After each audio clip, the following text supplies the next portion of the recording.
हैं और सिर पर मोरपंख है। वो अनेक वर्ण फूलों और पत्तियों की माला पहने हुए हैं।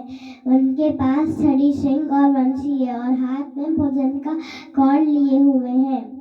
और हमने सीखा, पहले बहुत योगी जनों ने भगवान की कथा और कीर्तन का श्रवण करके भगवान को जाना है और भगवान की शरण में जाकर उनके परम धाम को प्राप्त किया है। परेह भूमन बहवो अपि योगिना त्वतर्पितेहा निज कर्म लब्धया बुद्ध भक्त्यैव कथोपनीतया प्रपेति रे अंजो चित्ते गतिम पराम। तो हमें भी भगवान का नित्य श्रवण और कीर्तन और भगवान के शरणागत होना चाहिए।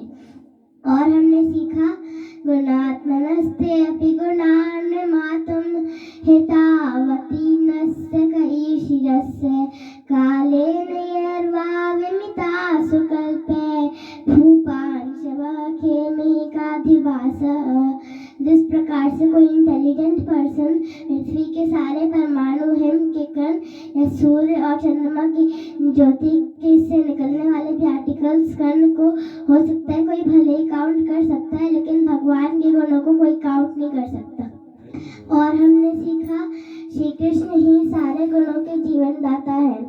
और हमने सीखा, तत्ते अनुकंपां सुसमीक्षमाणो भुञ्जानेवात्मकृतं विपाकं हृदवाक्वपुर्भिः विदधन् नमस्ते जीवेत यो मुक्तिपदे सदा ये भावपूर्ण हृदय, गदगद वाणी और पुलकित शरीर से भगवान को प्रणाम करना चाहिए और भगवान की कृपा का वेट करना चाहिए। और हमने सीखा, हमें अपने से बड़े व्यक्ति या कोई टेस्ट नहीं लेना चाहिए। जैसे ब्रह्मा जी ने भगवान की शक्ति की परीक्षा लेनी चाहिए। उन्होंने कहा कि भगवान, आप तो एक विशाल अग्नि है और मैं तो आपके सामने एक छोटी सी चिंगारी हूँ।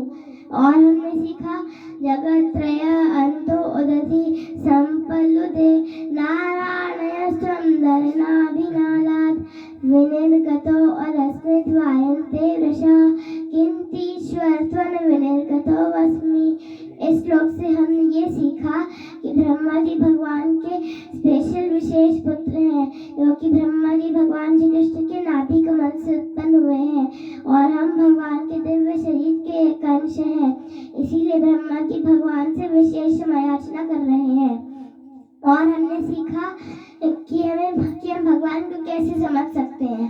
अथापि ते देव पदाम्बुजदया प्रसाद लेशानुग्रहीते विहि जानाति तत्त्वं भगवन् महिम्नो न चान्ये कोऽपि चिरं विचिन्वन्।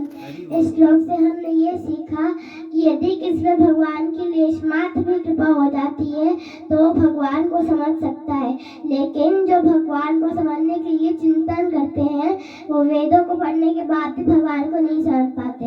और हमने सीखा, तदस्तु मे नाथ स भूरि भागो भवेयत्र वान्यत्र तु वातिरश्चाम येनामेको अपि भवज्जनानां भूत्वा निषेवे तव पाद पल्लवम।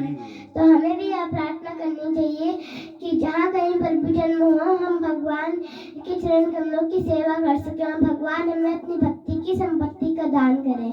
और हमने सीखा कि अगर हमें भगवान के शुद्ध भक्तों को, अगर हम भगवान को प्रसन्न करना है तो हम भगवान के शुद्ध भक्तों की सेवा करें और जो करें उसके आदेश का पालन करें। महत्पाद अजोभिषेकम।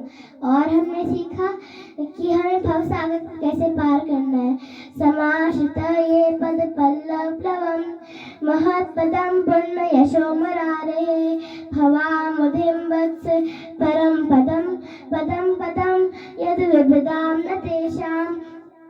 इस श्लोक से हमने ये सीखा कि जो भगवान श्री कृष्ण के चरण कमलों की शरण ग्रहण कर लेता है उसके लिए ये भव सागर एक गाय के बछड़े के खुर के समान हो जाता है और बड़ी आसानी से इस भव सागर को पार कर जाता है।